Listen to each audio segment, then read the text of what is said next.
well, he was a very whatever. Bob was a very, very simple person and caring. I mean, and nice. I mean, Beautiful. and it's astounded me that somebody at that age could do that. And then I look at myself or you or my neighbors down the road. I mean, I don't know many people in their mid 60s. You know how many people actually I have come up to in their 60s?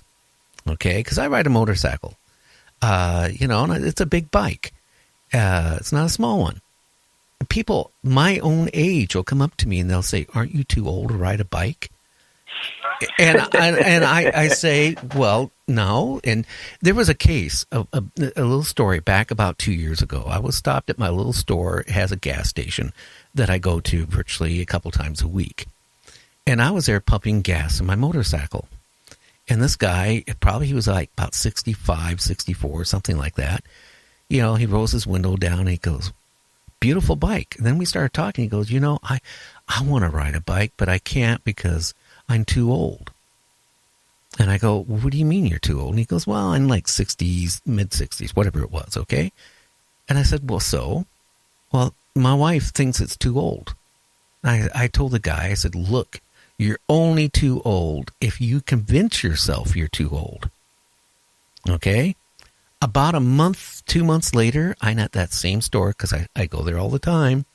All of a sudden, that time I was in the car. I hear a guy yell at me, and I figured, maybe I did road rage or something, And then I kind of recognized him, but I didn't put, two together who he was. He goes, "I went out and bought a motorcycle. I'm riding it. I'm happier than I've ever been in my life." And we talked for a few minutes. I said, "How old do you feel now?" And he goes, "Oh, I don't feel in my 60s anymore." And I go, "Okay, that's the problem with a lot of people out there. They get a certain age and they think that's what's expected of them, to be old."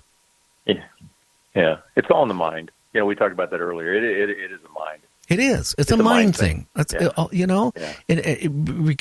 Even if it's spiritual or a religious or whatever you believe in, okay, it's all in the mind. So, you have to embrace life, and not feel sorry for yourself and, and focus on life. If you don't, and focus on your family, and focus on yourself.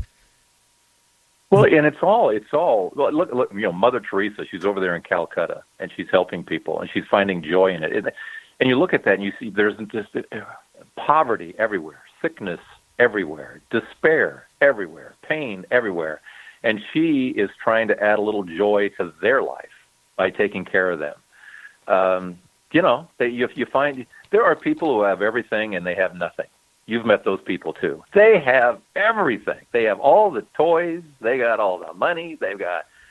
And they have nothing. And they know it. And they're trying to figure out what it is that other people have that they don't have. What is it that Gary Anderson has? Why? How does he look at life the way he does? How does Trapper Jack look at life the way he does? They don't have what I have. No, we have more.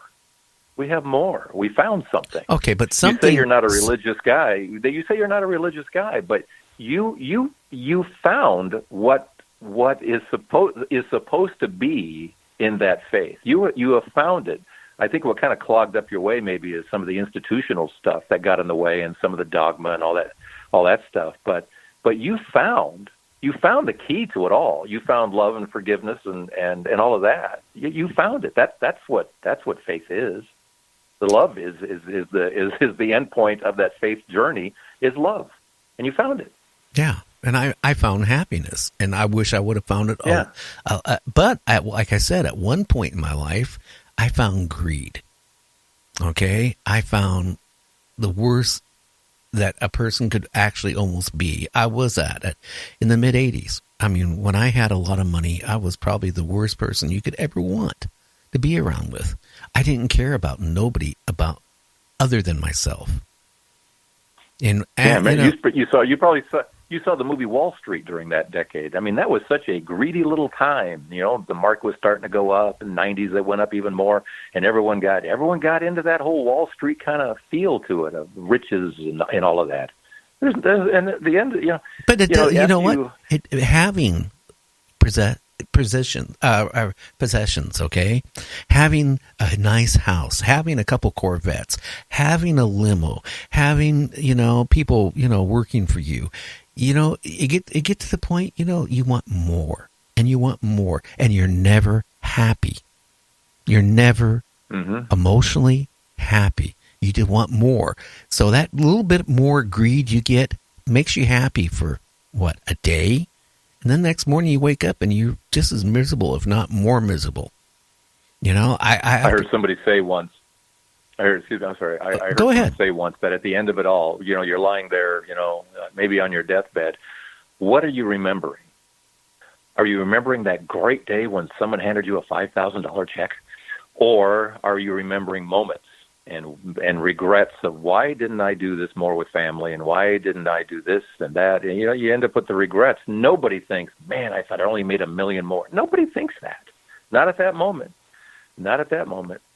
So, and as they'll tell you, too, when it boils down to it, is that when we're all dead and gone, how did we make people feel? I like that. How did we make people feel? And that's what you're going to be measured by anyway. How did you make people feel?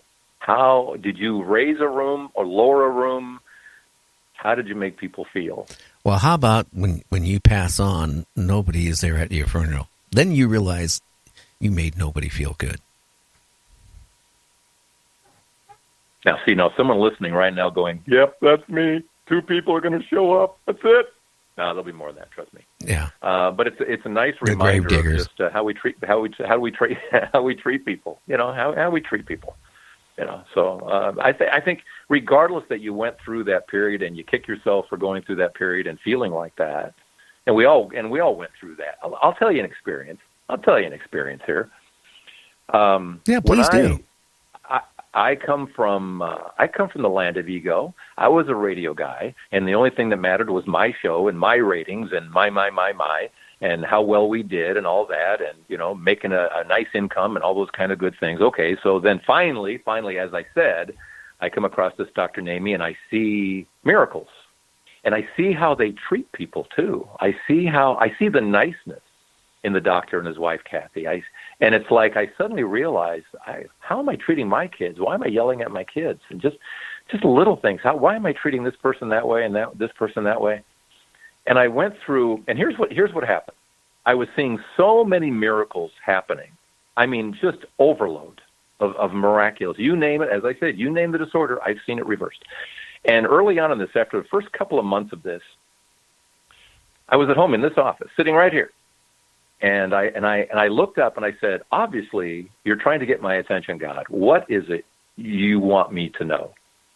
And there was a Bible in the room. Not that I read it, but there's a Bible. And I grabbed it and I said, okay, here's what I'm going to do, God. I'm going to open this. What is it? 1,100 pages. And I'm going to open up this book, and I'm going to stick my finger in there.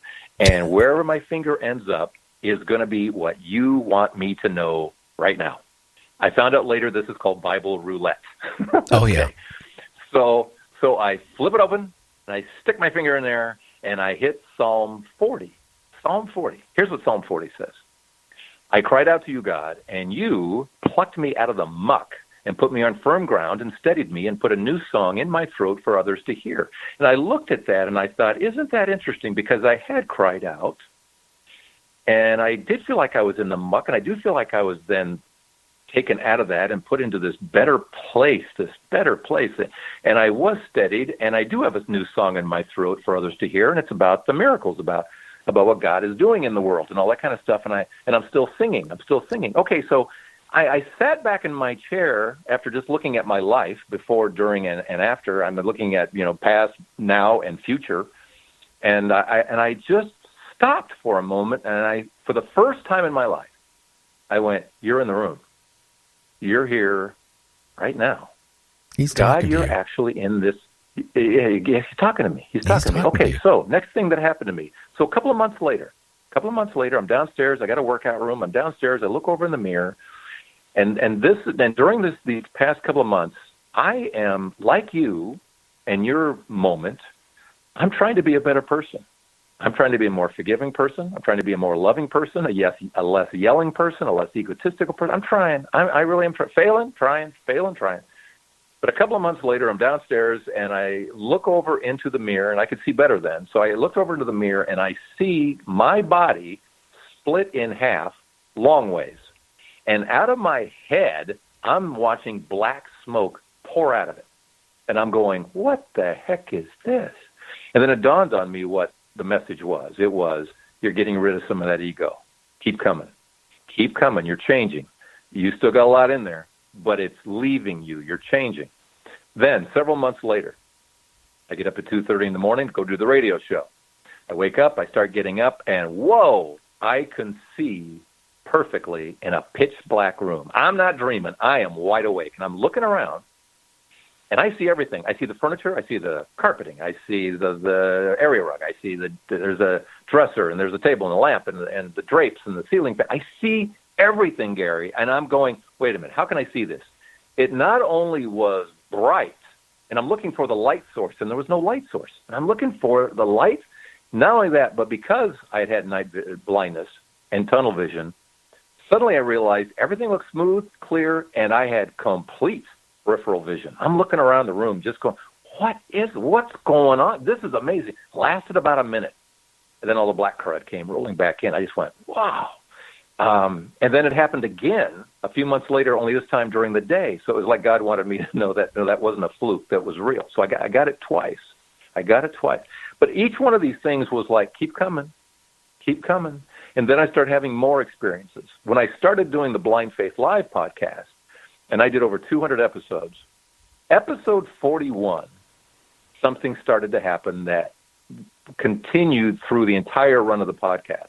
During the course of the week, out of nowhere, seemingly, I would hear music. A song would be playing in my head, and it would just keep playing and playing. And each week, it was a different song. And even though I've been on the radio, I don't know lyrics. I never paid attention. I didn't care about the lyrics. I just played the music, right? So I would go, wait a minute, what's that song? What is that song? And I would go on to YouTube and Google, and I'd go, oh, it's the such and such song. Like the very first one was Hill Where the Lord Hides by Chuck Mangione, song from the 70s. And I went, well, why am I hearing this song? Well, that week we were doing an episode about science, about God and science and some things about science. And I thought, well, that's interesting. Science is the hill where the Lord hides. You either see him or you don't.